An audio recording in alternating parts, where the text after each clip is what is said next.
আচ্ছা আপনারা বলেন তো, যখন বিবাহ হয়েছে দুপক্ষ থেকে গল্প স্বল্প হলো, হ্যাঁ 2 লাখ টাকা লাগবে, লেনদেন আছে না নাই হয়েছে?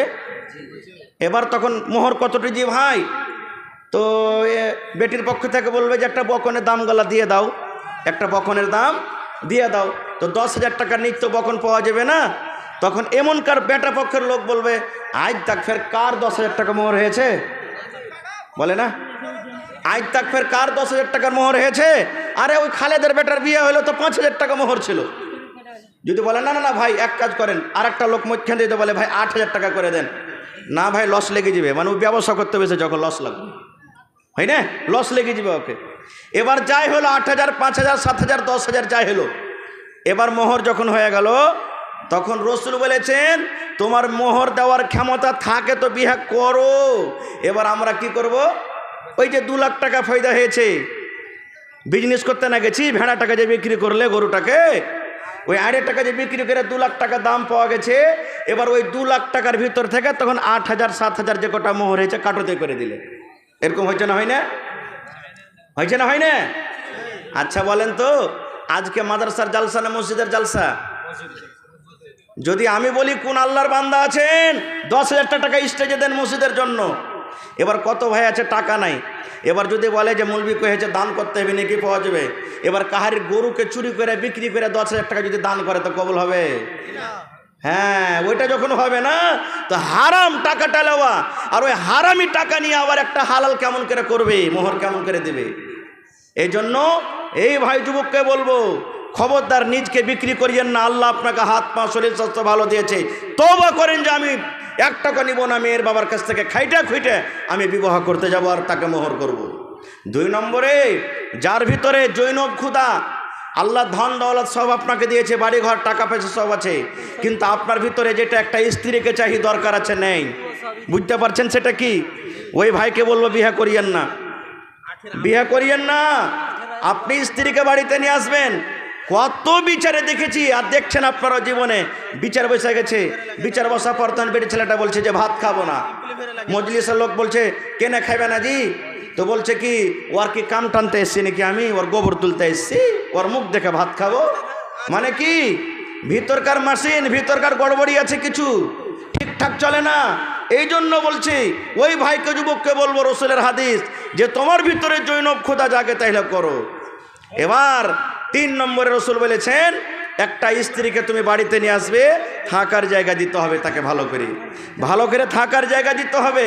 কিন্তু সুবহানাল্লাহ, কত বাপ এমন আছে 2 লাখ টাকার আমদানির কারণে বউ করে বাড়িতে নিয়ে আসবে, ও জানে না যে স্ত্রীর কি হক, পুরুষের কি হক, স্ত্রীটাকে কেমন করে নিয়ে চলতে হবে ও জানে না।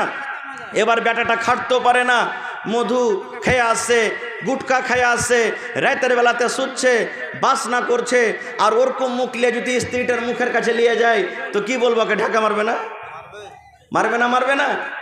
কত ভাইয়েরা এমন আছে, রাগ করিয়েন না, খায়নি, খায় গুলটি লাগে রে ভাই, এখানে ডোব্বা হয়ে গেছে মনে হয়, হ্যাঁ একবারে ডোব্বা হয়ে গেছে।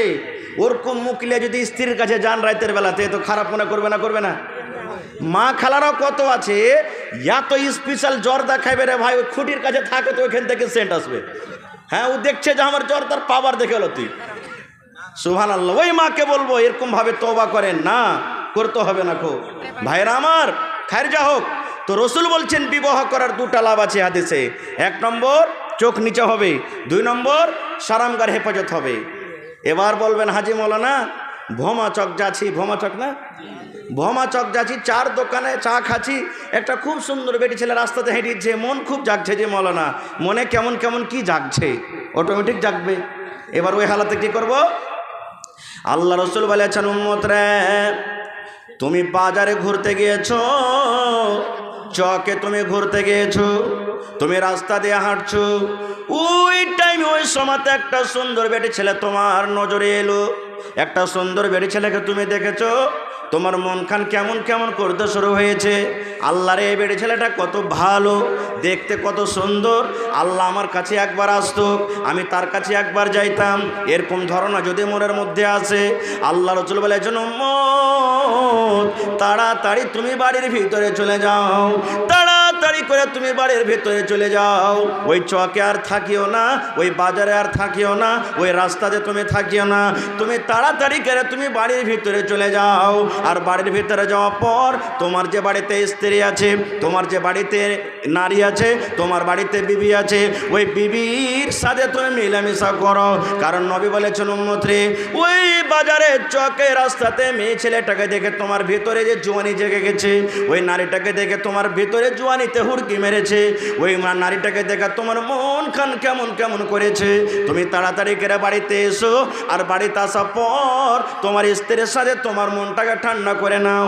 কারণ ওই নারীর কাছে যা আছে, কারণ ওই মহিলার কাছে যা আছে, রসুল বলেছেন তোমার স্ত্রীর কাছেও সেটা আছে না নাই? আছে না নেই? এবার বলবেন হাজি মৌলানা, যারকে বিয়ে হয়ে গেছে ওর গেলে নিয়ে এটা হলো যে বাজারে কি হলো না হলো স্ত্রীর সাথে এসে মন ঠান্ডা করলে। এবার যারকে বিয়ে হয়নি ওরা কি করবে? ওরা কোন জায়গাতে যাবে? যারকে বিয়ে হয়নি প্রশ্ন জাগছে না, জাগে না? আল্লাহ রসুল বলেছেন উম্মত রে, যারকে বিয়ে হয়নি আর বিয়ে করার শক্তিও নাই, কিন্তু জুয়ানিতে হুড়কে মেরে দিয়েছে, ওই যুবকের জন্য নবী বলেছেন উম্মত রে, তুমি রোজা করো রে উম্মত, তুমি রোজা করো, মাসে মাসে রোজা চালিয়ে যাও, 2টা 3টা 5টা 10টা 15টা করে তুমি রোজা চালিয়ে যাও। রোজা করতে করতে তোমার শরীরটা যখন দুর্বল হবে, তোমার শরীরটা যখন কমজোর হবে, তখন একটা পর বেটি ছেলেকে দেখে তোমার মনটা আর টানবে না, একটা পর বেটি ছেলেকে দেখে তোমার মনটা আর জাগবে না। রোজা করতে গেলে তুমি পাপের গুনার কাজ থেকে তুমি বেঁচে থাকবে। নারে তাকবীর।